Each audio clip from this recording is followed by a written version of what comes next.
I haven't watched My Hero Academia in like a month, but I like to binge. I really like to binge. If you are an Amazon Prime member, hashtag not spawn, I just work there. In the fulfillment center, do not buy anything on Prime Day. They have me working 11 hours, 5 days. That's a lot. That is a lot. I had a point.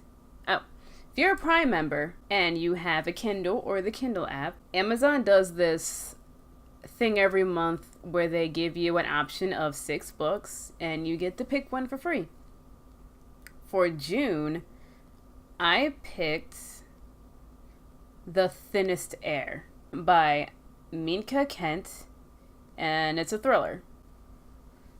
If I could, yeah, I'll just put a picture up or something. So, basic summary of the book. There is a woman named Meredith Price. She's blonde, beautiful, gorgeous, 20-something, and she marries a 40-year-old millionaire. After being married for 3 years, she gets bored with her life and then she disappears. Her car is found behind a grocery store with her keys and her purse still in it, but she is nowhere to be found. So her sister, Greer, she's the older sister, she comes to this very fancy mountain town where Meredith lived to try and find her sister. So I'm going to mention some characters because as I talk about what I like, what I don't like, I don't want anyone getting confused. You have Meredith Price. She's the main person. Like, she goes missing. She's blonde, she's pretty, she's 20-something. She's married to Andrew Price, who's 40 years old, millionaire. The name Price in this mountain town holds a lot of weight. You have her older sister, Greer, something. I don't really know, nor do I care to look in my phone to find out. Who is looking for her, desperate to find her. She is sassy. She has a tough exterior, but she's like mush on the inside. You have this dude named Harris. Harris is Greer's ex-boyfriend and business partner. I think they live in New York, and they own like 4 coffee shops. I forgot to mention, with Andrew Price, he has his ex-wife. Don't remember her name either. And 2 kids. A daughter and a son. You have the mom. I just call her the mom. She exists and she sucks. That's all you need to know. There's Detective Ronan. He is the detective with boyish good looks he's in charge of Meredith's case. Then you have Allison, who is Meredith's good friend. Best friend, only friend. Probably the only one her age in this town. What I really liked how the book was written. It's written in first person, and it switches between Meredith's point of view and Greer's point of view. For Meredith's point of view, it starts 3 years before she disappears. By the way, this first sentence is why I was happy that I chose this. It drew me in with this first sentence. Anyone who claims chocolate cake is better than sex has never had the privilege of Andrew Price between their legs. I was in. So it starts with Meredith 3 years before she goes missing. And during these 3 years, we see her live this life in this mountain town where she doesn't really fit in. And she gets really bored of the mundane life of going to power yoga and then coming home and going to the grocery store and coming back and having dinner and a bottle of wine or something. Not the whole bottle.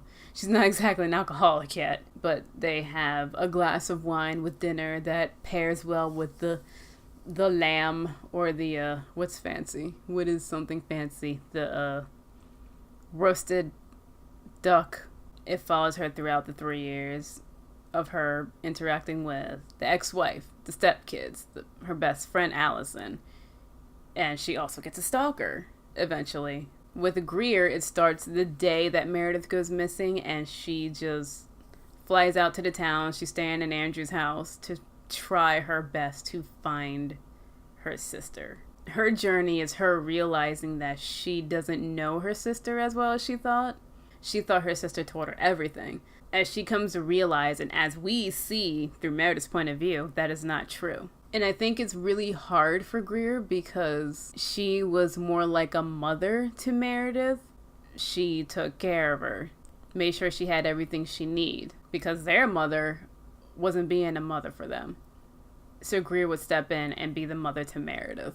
And I'm guessing because of that relationship, she thought that she knew Meredith better than everyone. But then she finds out over the past 3 years, she's she has no idea who her sister really is. I really like the back and forth element. I think this is probably something that's common in a thriller where you go back and forth between different perspectives. I usually read fantasy, YA. I'm just going to say this is my first thriller and I enjoyed it. It's probably the easiest way to unveil the mystery. And it was just written really, really, really well. What I didn't like was the ending. The ending just... Like, I was here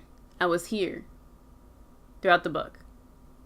Ending, just fell. Spoiler alert. So as you know, Meredith is missing. That means someone is behind it, or is someone behind it? Someone was behind it. So throughout Meredith's side, you see her interacting with all these people. One of them being the detective.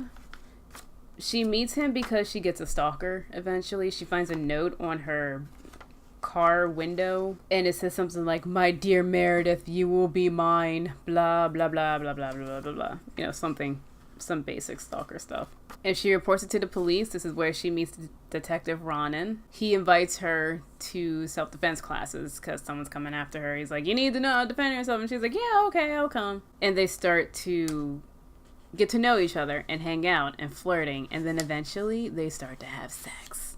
So, and knowing that, you have two really obvious leads, two really obvious people who would have taken her. You have her husband, Andrew Price, who's super duper rich. His name has a lot of weight in this town.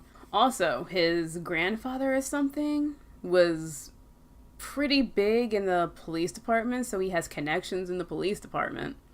And then you have Detective Ronan, who is the ex-lover who was pushed to the side for the husband. And he's a detective. He works for the police. He is inside and can hide evidence or plant evidence or do whatever he needs to do in order to get away with this. So out of those people, can you guess who it was?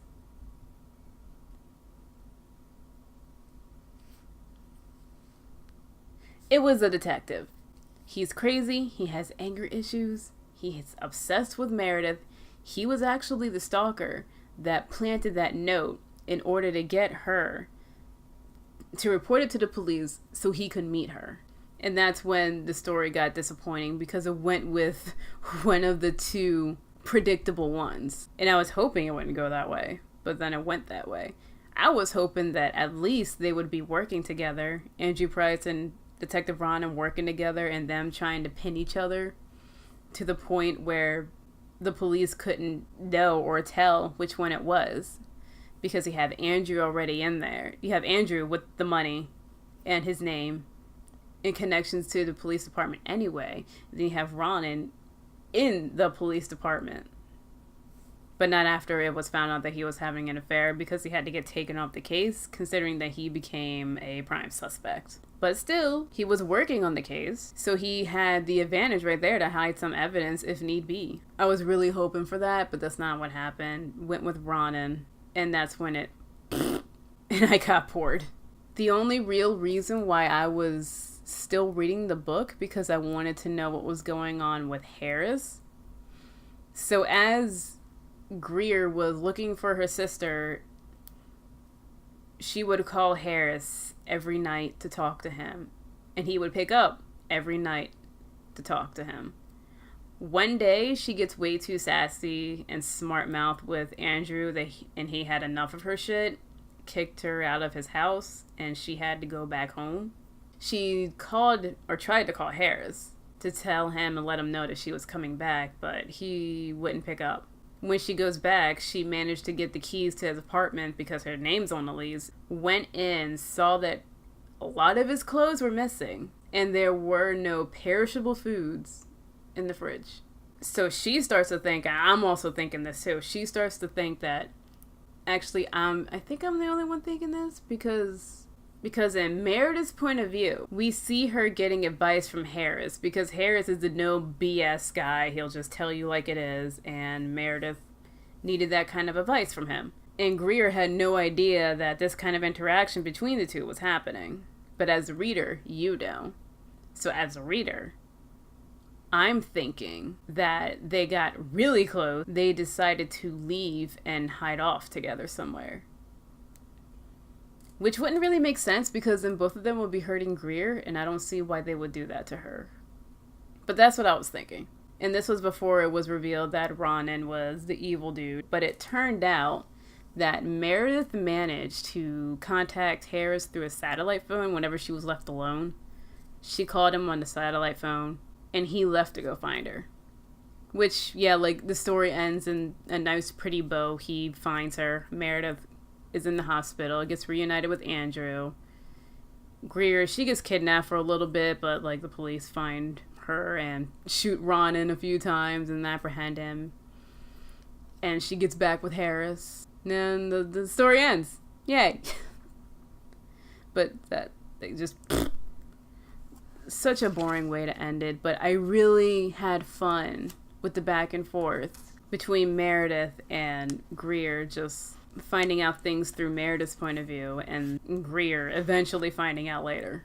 Ride to get there was great, but like actual ending, no. But that was my June pick, and for July, I already made my pick. For July, I have picked A Killer's Mind by Mike Omer. Killer's Mind. Yeah, I think I need a picture. So, forensic psychologist named Zoe partners up with some dude named Gray. That's his last name because his first name is stupid. Partners up with Gray, and they are trying to find a serial killer who is strangling and embalming people. Women. Embalming women. Women only. It's a serial killer. They have an MO. He goes after women, and he strangles them, and he embalms them, and they have to find him before more women die. It's a series that's disappointing because I try to avoid series. It's actually why I picked Thinnest, because I don't want to read series and just not finish it, but now it's just going to be a F it kind of thing because it's a free book. I'm not going to say no to a free book. Yep, so forensic psychologist and FBI agent working together to find a serial killer. And it's another thriller. I hope it's a good one. And because it's a psychologist, I hope we really get into some crazy crap with the mind. I wanna read that. Well, that's my pick. I wanna know what your June pick was, and did you like it? And what your July pick is, and are you done with it? Because I just downloaded this one today. I'm gonna have to get started. It has 78 chapters. How long are these chapters? I'm ready. Thank you for watching. Let me know your July pick and your June pick in the comments below, and I'll see you in the next one.